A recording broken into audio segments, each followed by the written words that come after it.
You're listening to the After the Show movie podcast from ascully.com. You can find this podcast on the iTunes Music Store, Google Play, YouTube, voice assistants. Just say listen to After the Show movie podcast. And you can also find us on ascully.com where we post written reviews. With that out of the way, here are your hosts, A Scully and Sid Talk.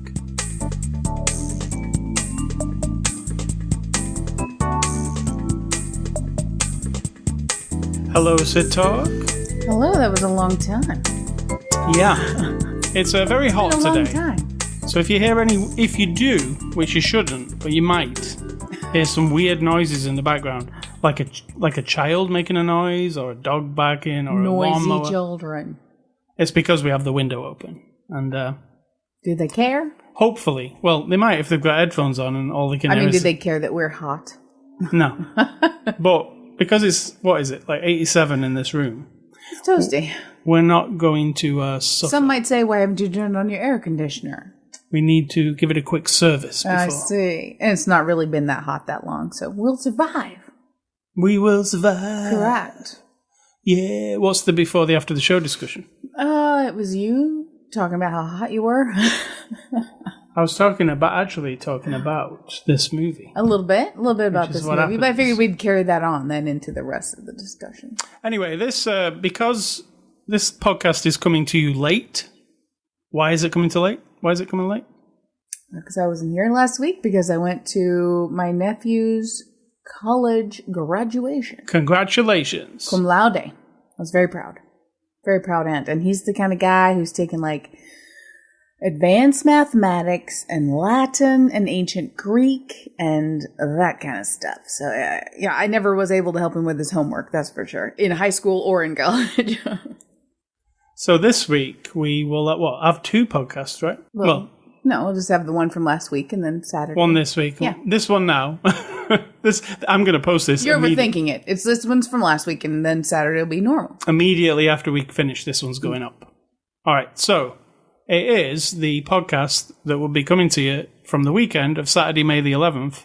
After the show, 581. We're a movie review podcast. We review some movies.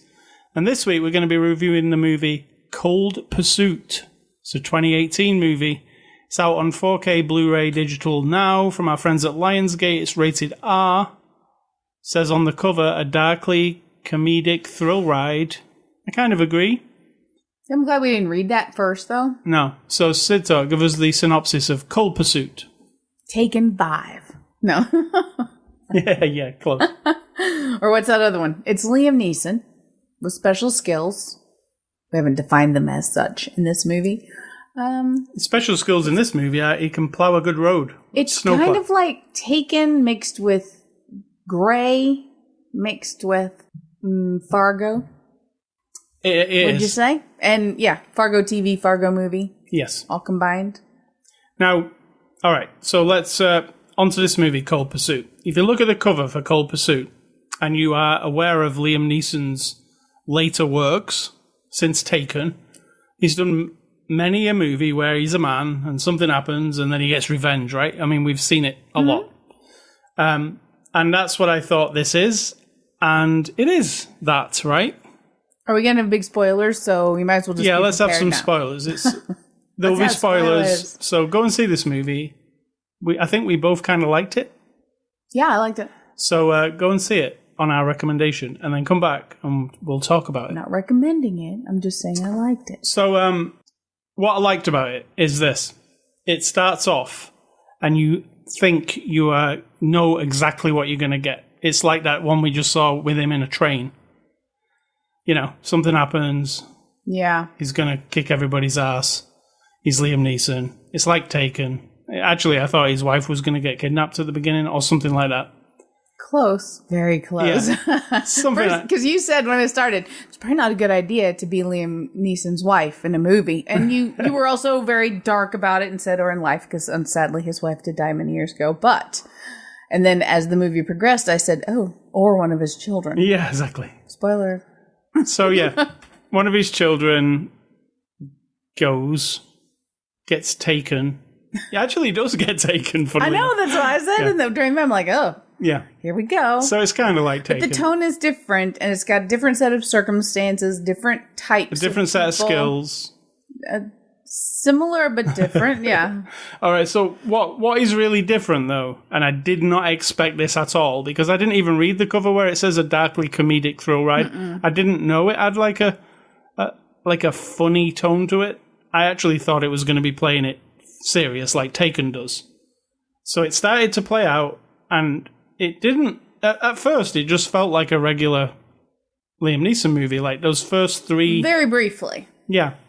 And then you start noticing some odd dialogue and some like quirky characters, and it kind of goes from there. And I said to you, there's a movie called Smoking Aces. Remember that? There was actually a sequel to it as well. Jason Bateman dressed up in a rabbit outfit. Yes. And that had the same. It was like people getting killed really violently, but then the next minute you're laughing because there's something ridiculous and silly. It's like everyone's sort of accepted the horrible Right. darkness and sort of living it up at the same time. And this, I hate to say it, like, because I don't like to compare things exactly, but it does borrow a lot from Fargo. I mean, from all of Fargo. But this is also, we forgot to mention, this is actually the same director-writer wrote another movie, a Right. Norwegian movie. He's Norwegian. He made that movie. This is that A same remake. movie. It's not a remake. No. It is an updated version. What did he call it? An adaptation. An adaptation. So the same guy made his same movie twice with the same overall premise, but slight differences. Yeah, actually. if you go and read the synopsis Yeah. of the Norwegian version, it's pretty much the same story. There might The be a Norwegian one has a vegan drug lord. couple- whereas this one has a weird OCD guy. Yeah. Yeah, he's not vegan because he wants to give the kid meat. Correct. Remember, but he's OCD, yeah. So they did change some things. We haven't seen that original movie, but from reading the synopsis, it's this movie pretty much. Yeah. Probably with a smaller budget and, it's... It's kind of like Cabin in the Woods. That guy remade his own movie, and he did remake it. That was not like a, adaptation? Cabin Fever. Cabin Fever. Yes, Yeah. not Cabin in the Woods. No. Yeah, literally just make the same movie. Yeah, and that wasn't big improve. It wasn't like he was saying, I want to redo it. I don't even get why he did that. Because the original's actually better, right? I guess he had ideas he wanted to use. Yeah, but it was the same story. They didn't really change anything. It was just weird. True. You could say that about Lars von Trier when he made Psycho as well, a shot-for-shot remake of Psycho. Like, why? That was just to challenge himself like a pretentious twat. Yep. So, this movie unfolds... I didn't... It's got loads of twists and turns, and I like the style of it because when somebody dies in this movie, it prints their name up on the screen with like Yeah. And that even makes it feel a bit funnier than it should be, because you've just seen somebody murdered horrifically. Because the name of the original movie, the original story is In Order of Disappearance. Right. And the credits for this movie are awesome. Yeah, it's very cool. Because the credits show everybody who's in the movie on one screen, and then they just fade them away in the order that they died in the movie. Yeah, that was cool. I've never seen that before. That was pretty cool. So, this movie, it was surprising. I did pick, I'm like, oh yeah, this is like Fargo's comedy, because somebody gets, like, you shouldn't really be laughing at some of the stuff, right? No, it's horrible. And even some of the stuff about like the Native Americans in it, and some of the stuff's real. You're like, why do I find that funny? Like it shouldn't really be funny, but it is funny. And there's a lot of just every single character in it, like all the bad guys, and it's mostly about the bad guys. They're all like larger than life comic book type characters, aren't they? They've got something about them A bit that's two-dimensional, but for some reason in this it works. Right. They've all got they're all different.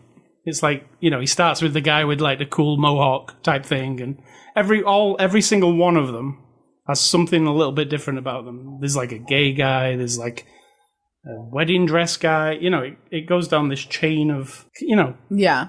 odd characters really. They've all got something weird about them. And, that some of them are a bit overacted, I thought. Like it's not perfect. What's an example? You know the main guy, the big baddie, Viking, played by Tom Bateman? Yeah. I thought he was like, I don't know. He was... I got it sometimes, but then sometimes I was like, oh, it's a bit overboard, like what he's doing. I agree. But sometimes it was funny. Like when he's got a little boy, and the little boy's like a crucial part of the movie too. And when he's the bad guy, and he's like fathering the little boy, but in like the way a bad guy would father a little boy. He's like, what did he say about him going to school? Like there's a bully. A bully's just an opportunity to show your mettle. Yeah. Should I hit him? Well, yeah, to start with. I mean, I don't disagree with that, but the way you're like, oh, this guy. Yeah. He's like, you probably wouldn't want him around your kids. It turned out to be murderers. But, I don't know. That kid seemed all right. Yeah. Well, yeah. And so Liam Neeson's character in this, he's a snowplower, which I found interesting because this is a snowplower in like not just like the guy who plows your street when it snows. The guy who like plows like big walls of snow. It's like 10 feet. He's making a passageway from the small town into Denver. Right. And it is like 10 feet of snow. And so he just has to make a path. And when I was watching him snowplow at the beginning, when you saw all those long shots of him snowplowing, I was like, I could probably watch 30 minutes of snowplowing. I know, it's really fun. Fascinating. Yeah, because these machines, the machine that he's in fact, they do a Well, there are shows, on the History Channel. There's a snowplowing about show. Snow. I forget what it's called, like trucking across the icy parts of the world or wherever, maybe in Canada, and having to like tow trucks in the ice. Something truckers. Yeah. There's one in America. There's one in Britain, a trucking show called Trucking Hell. Nice. I thought that was a good name for a trucking show. So Liam Neeson's doing this snowplowing job, which I found fascinating, and I found like I like movies that take place in the snow. Hence why I like Fargo quite a lot. I also like it on a really hot day like today to watch a movie that takes place in the snow. Psychological. Yeah. And I think the snow's fascinating because it creates like literal roadblocks for characters, doesn't it? Like you can't do certain things it's claustrophobic, yeah. Right, when it's really snowy. Unless you watch that. What was that really bad snow movie that we watched? Snow blind. White. Blind snow. Whiteout. White. We got there in the end. It was a... Kate Beckinsale. We reviewed it. It's in our podcasts. It wasn't even about being cold. No. That was what was tragic. I don't remember a lot about it apart from it was bad. I remember the rope from one building to the other, which we've all seen in all other kinds of movies. Kate Beckinsale removed her clothes at one point. Yeah, they had her all dressed up all sexy in a little tee like they did for Ripley. Yep, exactly. Stupid. Yeah, it was pretty bad. So Cold Pursuit is nothing like White Blind Out. White Blind Out. So it's, if you like I could really... If I had to say what movies that you like, it's like Fargo, and it's like... It's not like them, though. No, but it has the vibe of Fargo a lot. As soon as those police officers came into the scene... It makes you uncomfortable at the comedy stuff, for sure. Yeah. And Fargo's always been like that. It's funny. Like, you're like, why am I laughing? Because somebody's just gone in a wood chipper? Like, you're like, what the hell? Why am I laughing? Wood chipper. We had a snow chipper. Yeah, there was snow. Yeah. Da-da. There were things like that, and those two cops, which I didn't think we saw enough of. There's two cops in this movie. They're the small town cops. You've seen them in a billion different things, these type of characters. A woman and a bloke. And I didn't think we saw enough of them because they were really good characters. And I was like, oh, I really want to spend some more time with them, but they were in it very little, right? I mean, they couldn't fix the problem, so... No. That's the way I looked at it.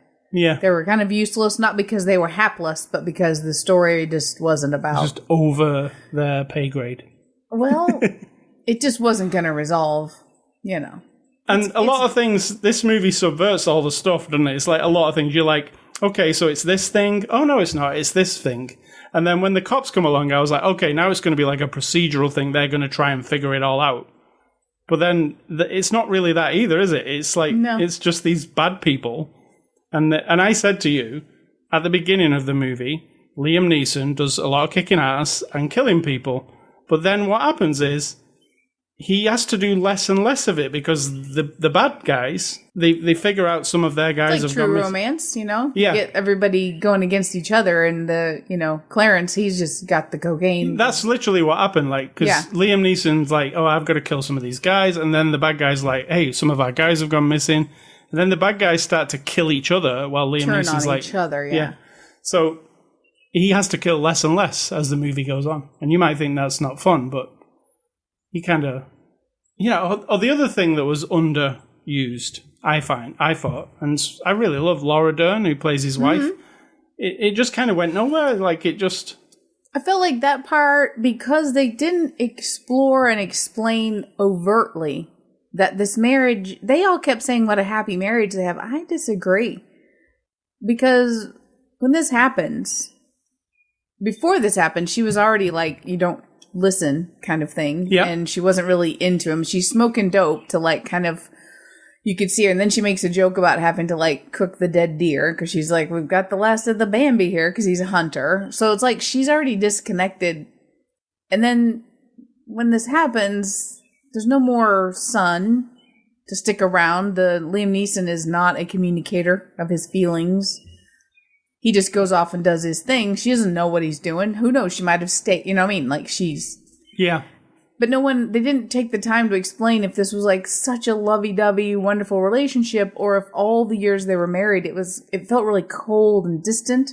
Yeah, you didn't really... And that he was the only reason they were together. You know what I mean? So I felt like that was missing. And spoilers, she leaves him during the movie. And then she's just left the movie, hasn't she? She's not just left him. She's never there again. Like. That's why when on the credits, she disappears sooner than a lot of other people. Yeah.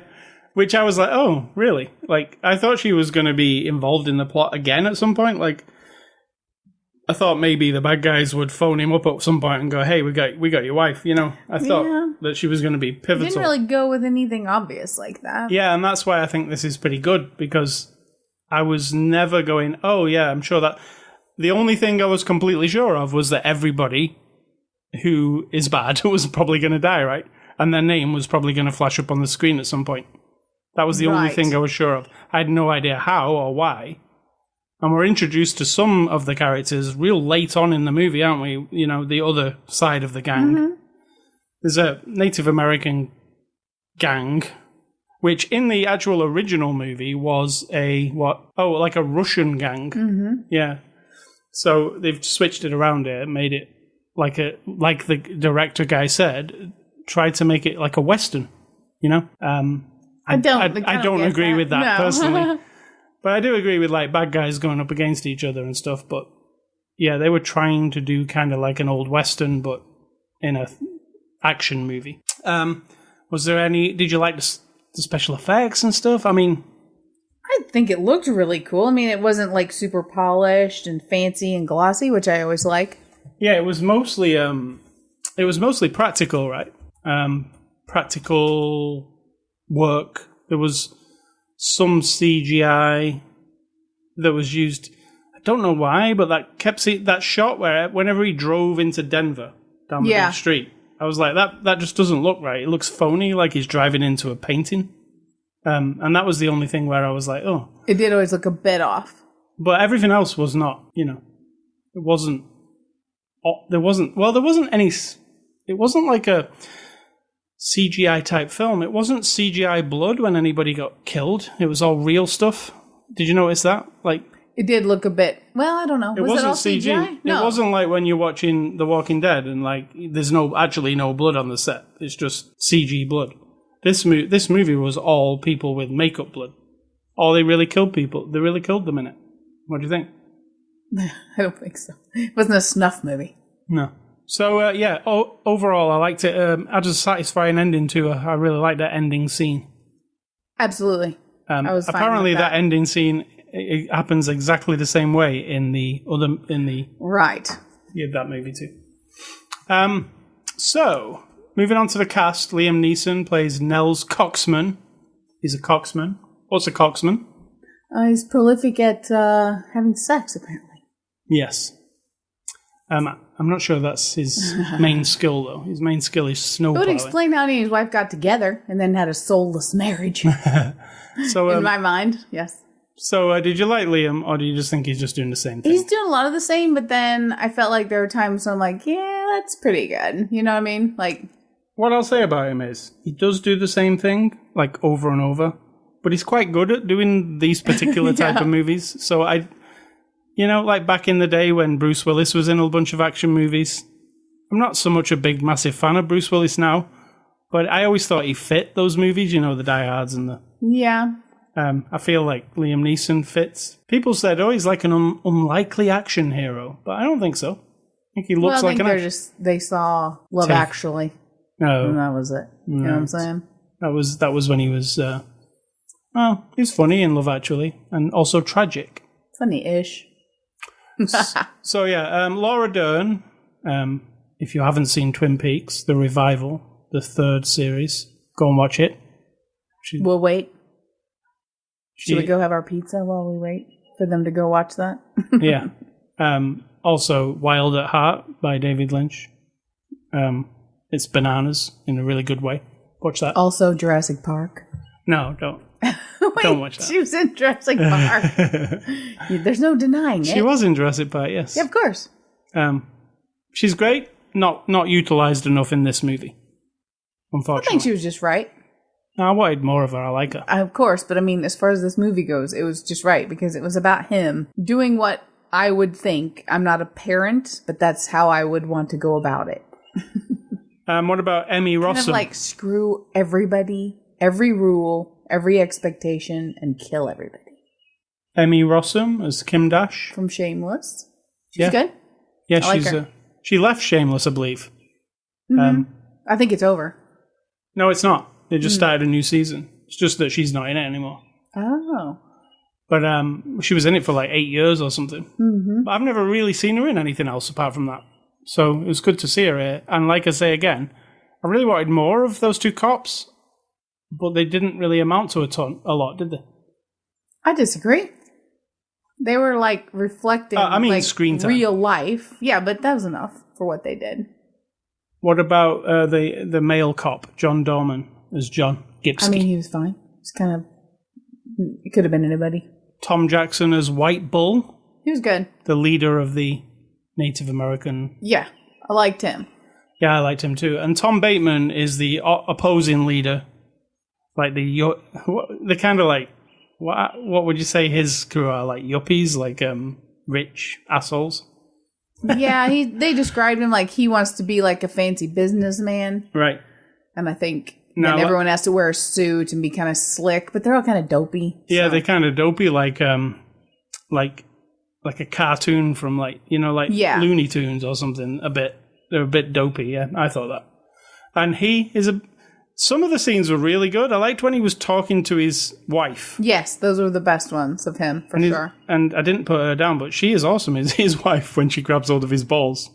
You didn't put her down. He's about to hit her. He swings at her. She don't go. She ducks and grabs his balls like a fucking champ. Yeah, it's really funny. I was into that. And it's not. It's just funny, like, because you're like, this guy. At least somebody can. We know control what him. brings him down. Yeah. Don't touch the balls. So this is directed by Hans-Peter Molland, and he directed the original version of this, Kraft Idioten, which nice. When did you bone up on your Norwegian? I boned up on it.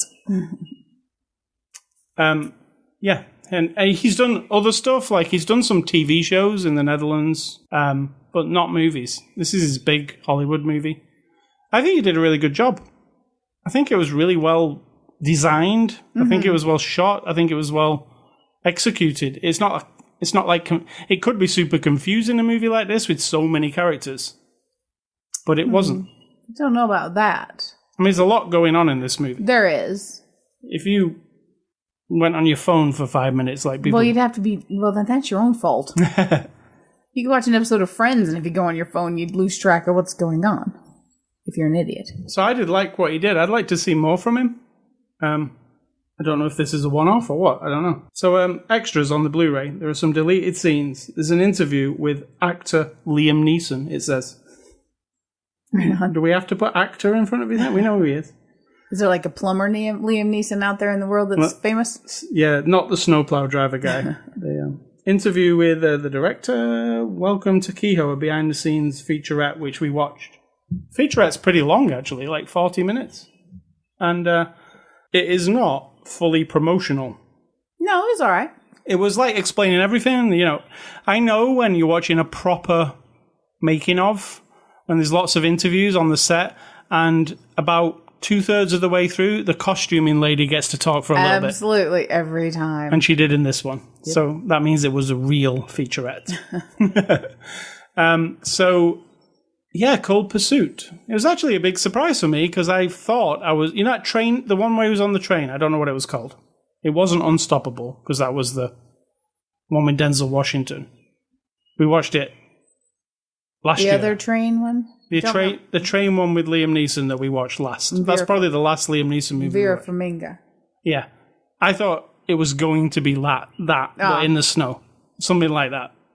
But I was pleasantly surprised that it was not that. And I think Liam must have saw, like, this is kind of like in my ballpark, but then this also goes a bit different to what I usually do. So I was happy with that because it was a surprise.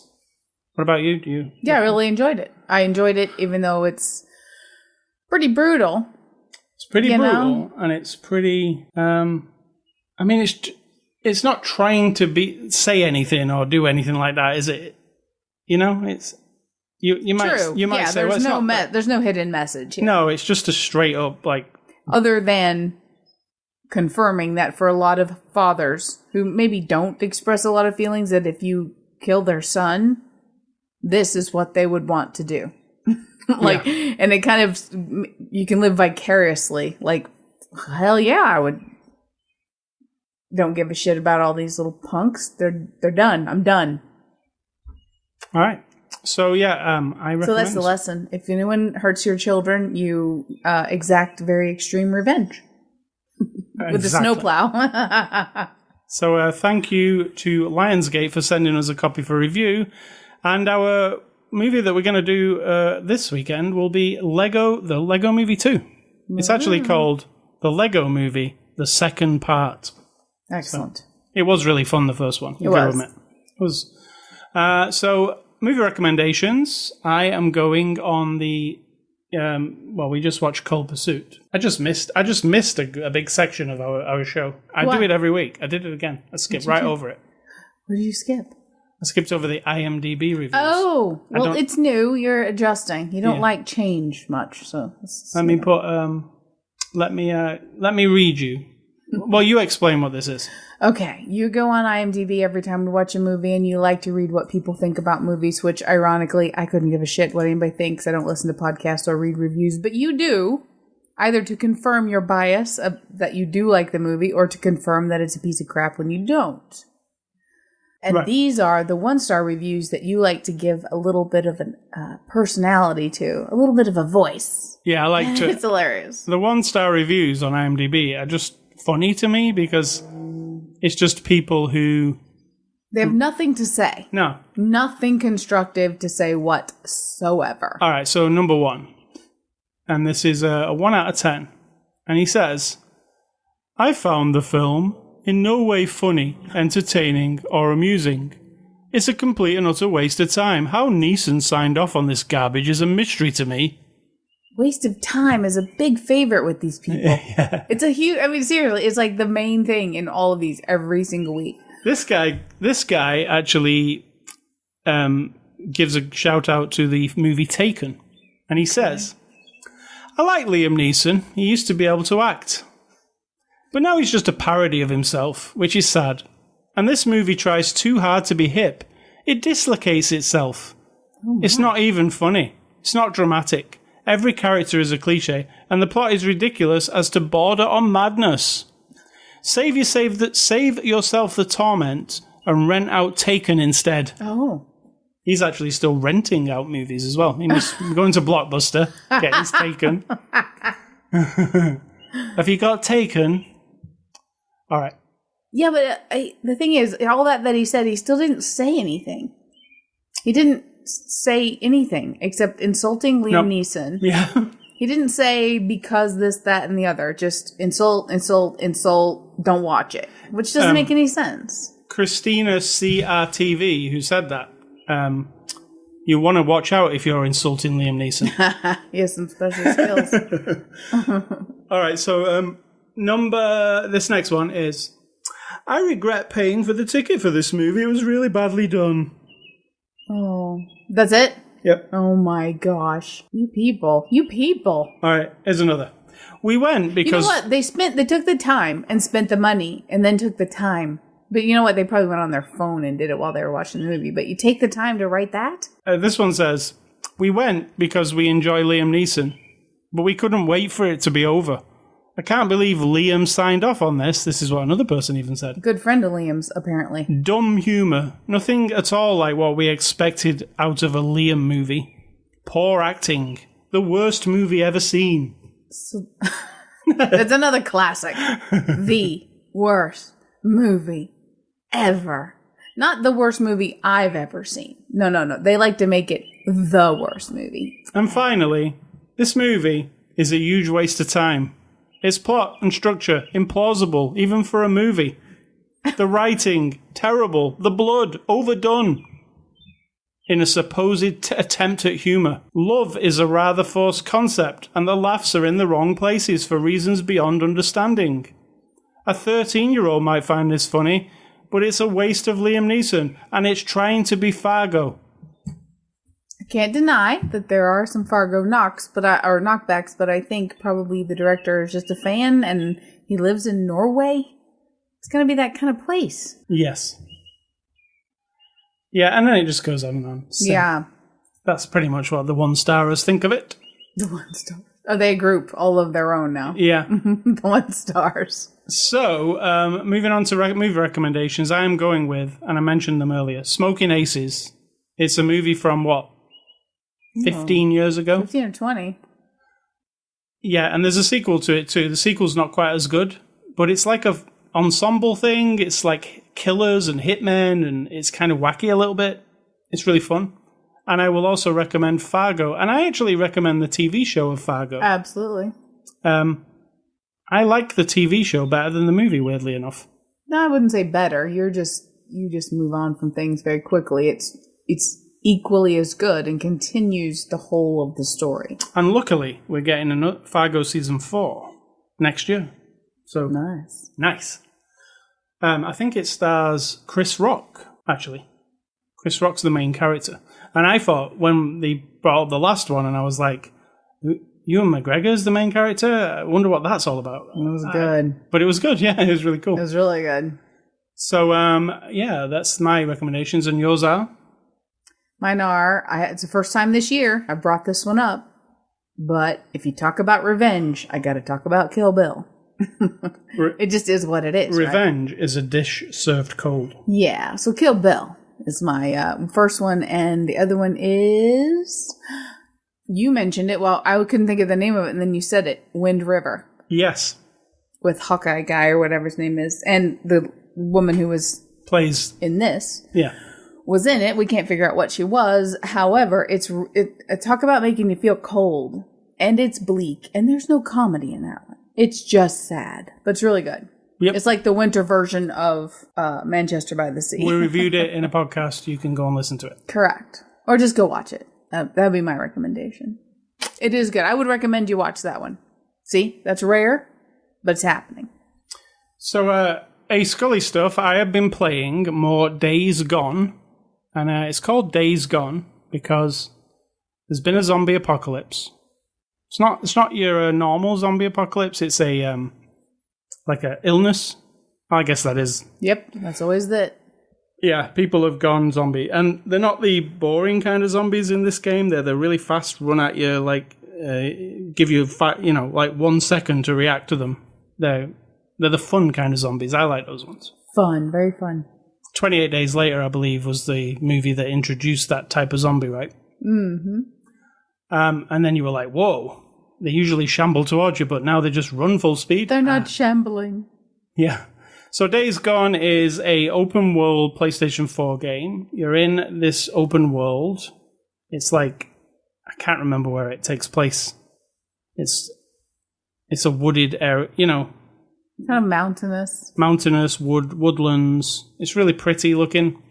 And you're this guy, Deacon St. John. He used to be in a motorcycle gang, like the Sons of Anarchy type thing. And he's not a bad guy as such. As the apocalypse was happening, his wife got injured and she got took off on a helicopter.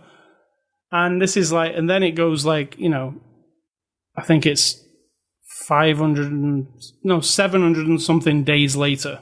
And he's not seen his wife since. So the aim at the main storyline of the game is you think she's dead. He's even made a gravestone for her. But I'm not there. Are you spoiling it?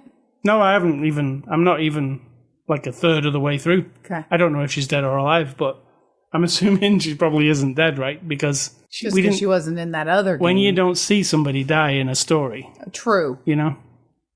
So he's going around the wilderness. There's zombies. There is like in any of these things. Think of The Walking Dead, like the hilltop, and this camp's evolved.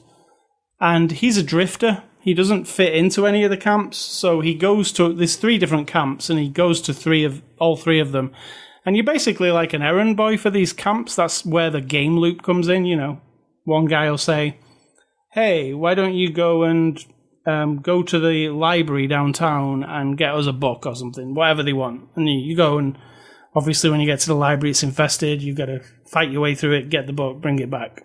It ends up as a bunch of shopping missions, I would say. Shopping. You're like the grocery boy. Okay. But then some of the missions are real interesting, like taking out camps of these aren't even zombies. They're like Mad Max people. I don't know why we always think people will end up like Mad Max people at the end of the world. That's what I say about the other one we watched, where just because people are alone or stranded that they're just going to go fucking bananas. Wild and, yeah.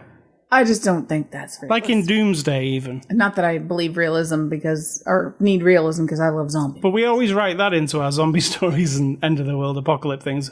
Oh, people go crazy and they all have mohawks and they look like punks. I think that part's true. We'll all have mohawks in the future when there's an apocalypse. Turn into punks. Correct. Absolutely. So yeah, it's a zombie game. But the big loop on it, and when you're playing it, it feels a lot to me like Red Dead Redemption 2. In Red Dead Redemption 2, you spend a lot of time riding your horse about. And people hated that. And I said to you, it's my favourite part. I just like getting on my horse and riding around. Get on my horse and ride. Is that a song? Maybe. So in this game, you don't have a horse, you have a motorcycle. And your motorcycle, you have to upkeep it. You have to find fuel, you have to repair it, you have to find parts for it. And you find upgrading stuff, and you're making your bike better as you go along. So a lot of the game involves you riding from one place to another on the bike. So the bike has to really be good to drive, and it really is. It's got a drift mechanic. It sounds really cool, like a Harley Davidson. Harvey Davidson, I was going to say. Harvey Davidson, nice. But it's a cool game. It's really long, this game. I hear it's 50 hours if you do everything. But it's one of Sony's exclusive games, so it's only on the PlayStation 4. And it's really fun. There are some issues. The issues I've seen are the frame rate drops occasionally. It has parts where 1,000 zombies swarm you at once. They're called hordes. And there's really 1,000 zombies on the screen, and sometimes the PlayStation it's oh, please don't make 1,000 zombies be on the screen.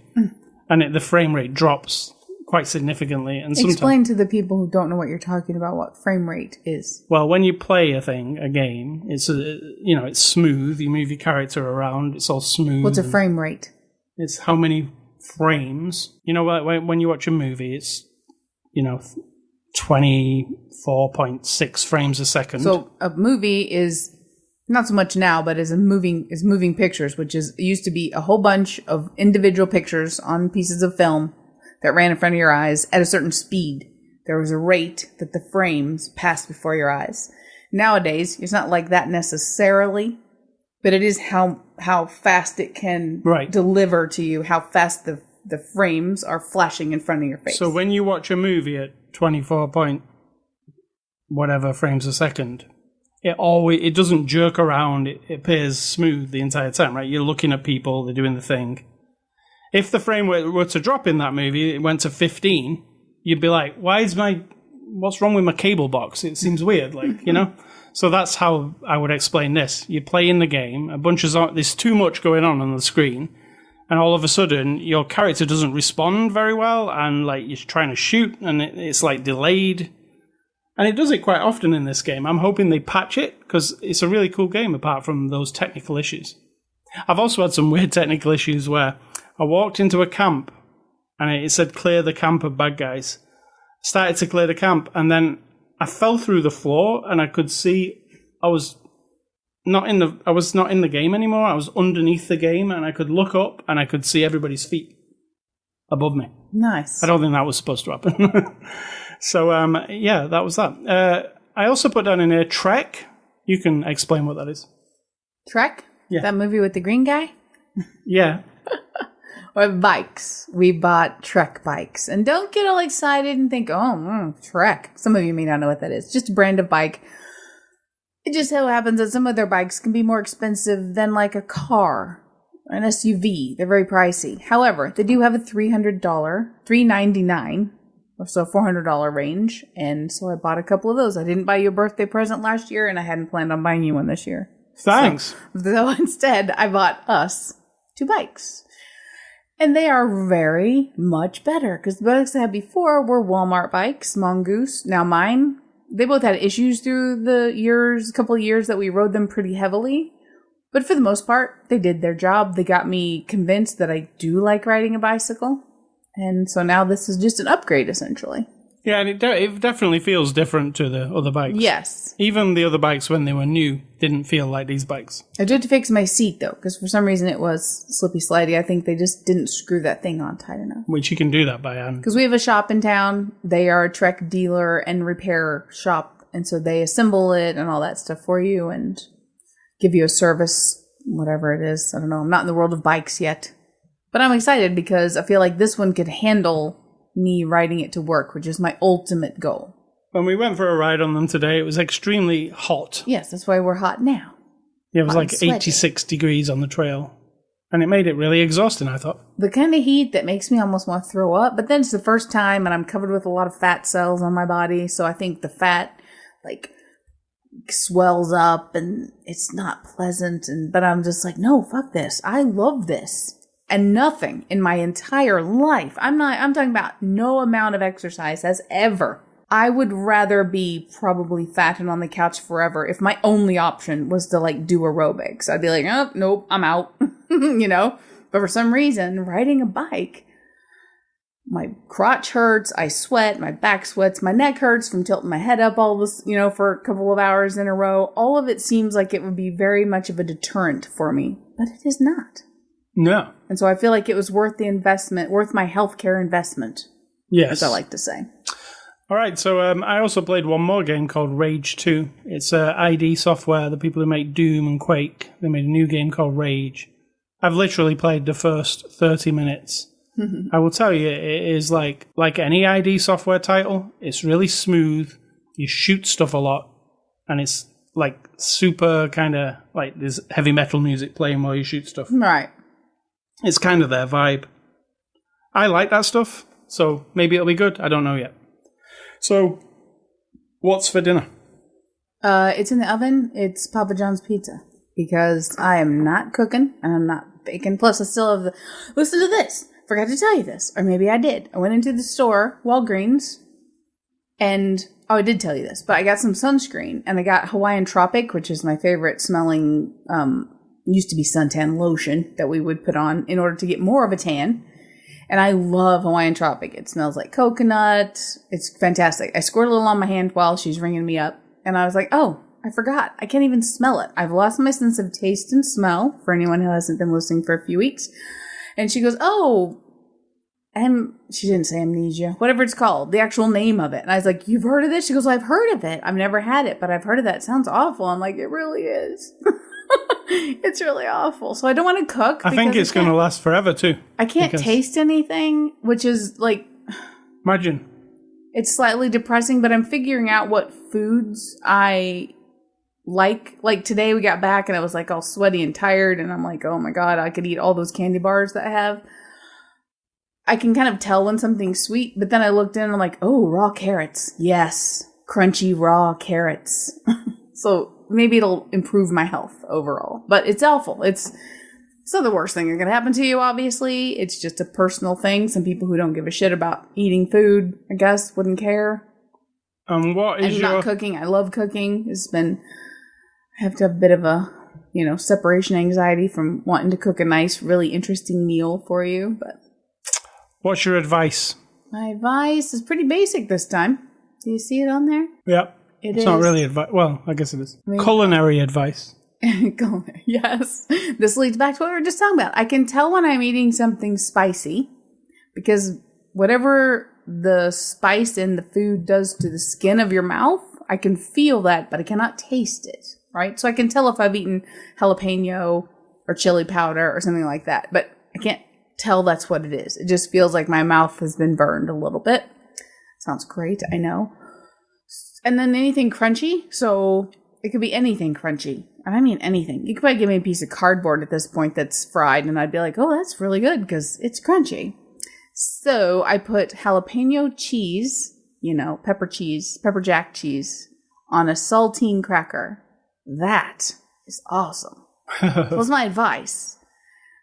Try a saltine cracker with some jalapeno pepper jack cheese on it. My advice is... Not very deep advice this week, but... A saltine cracker with some Earth Balance spread on it. Yeah, crackers with butter. Duh. Always good. Yep. That's it. I don't have anything deep because my brain's too hot today. It's overcooked.